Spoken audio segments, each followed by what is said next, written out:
क्रांतिकारक व सत्यशोधक चळवळीचा वारसा लाभलेल्या कामेरी गावातील स्मशानभूमीत करणी जादूटोण्याचा प्रकार घडल्याची घटना अत्यंत लाजिरवाणी असल्याचे मत अंधश्रद्धा निर्मूलन समितीचे राज्य कार्याध्यक्ष संजय बनसोडे यांनी व्यक्त केले। या घटनेनंतर अनिशच्या वतीने प्रबोधन सभेचे आयोजन करण्यात आले। या सभेच्या अध्यक्षस्थानी सरपंच रणजित पाटील होते। यावेळी बोलताना संजय बनसोडे म्हणाले, अशा करणी भानामती करणाऱ्यांचा शोध घेऊन त्यांच्यावर चोख कारवाई झाली पाहिजे। सरपंच रणजित पाटील यांनी समाजात भीती पसरवणाऱ्या मांत्रिक बुवाबाबांचा बुरखा फाडण्याची गरज व्यक्त करत ग्रामपंचायत अशा प्रवृत्तीविरोधात ठोस पावले उचलेल असे आश्वासन दिले। तर प्राध्यापक अनिल पाटील यांनी तरुणांनी पुढाकार घेऊन अंधश्रद्धेला गावातून हद्दपार केले पाहिजे असे आवाहन केले। अंधश्रद्धेची भीती दूर करण्यासाठी अज्ञात्याने करणीसाठी वापरलेले लिंबू सरबत करून ग्रामस्थ व कार्यकर्त्यांनी निर्भयपणे प्राशन केले।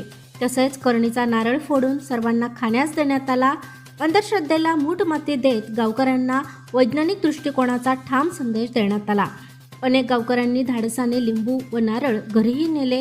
या कार्यक्रमास उपसरपंच सूर्यकांत पाटील, सचिन जाधव, बाळासाहेब जाधव, प्राचार्य सुदाम माने, प्राध्यापक डॉक्टर राम घुले, प्राध्यापक डॉक्टर किशोर गावडे, इंद्रजित पाटील, अमृता काळे आदी मान्यवर उपस्थित होते। कामेरीत घडलेल्या अंधश्रद्धेच्या घटनेबद्दल अंधश्रद्धा निर्मूलन समितीने दिलेला संदेश तुम्हाला कसा वाटला आम्हाला कमेंट करून नक्की सांगा आणि अग्रणी न्यूज चॅनलला लाईक, शेअर आणि सबस्क्राईब करा।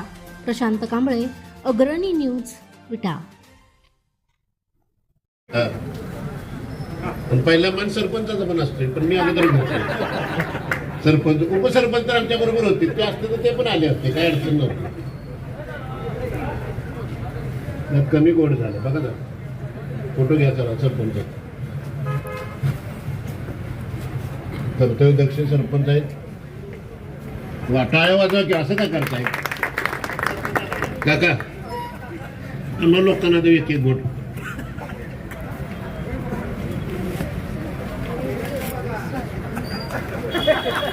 अजून कोण येते?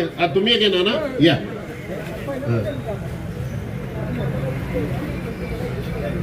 त्यामुळे लहान मुलांना लिंबू सापडलं, हे सापडलं की न्याचं झालं। गोट गोट घ्या सगळ्यांनी। बारक्या पोराबे कोण येते का? आवाज की दुसऱ्याला असू दे गोट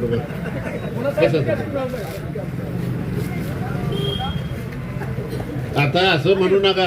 आता ह्यांचं काय होतंय बघाच उद्याच्याला, गाडी घसरून पडणार, काहीतरी होणार। गाडी घसरून पडलं तरी ह्याचा त्याचा काही संबंध नाही लक्षात।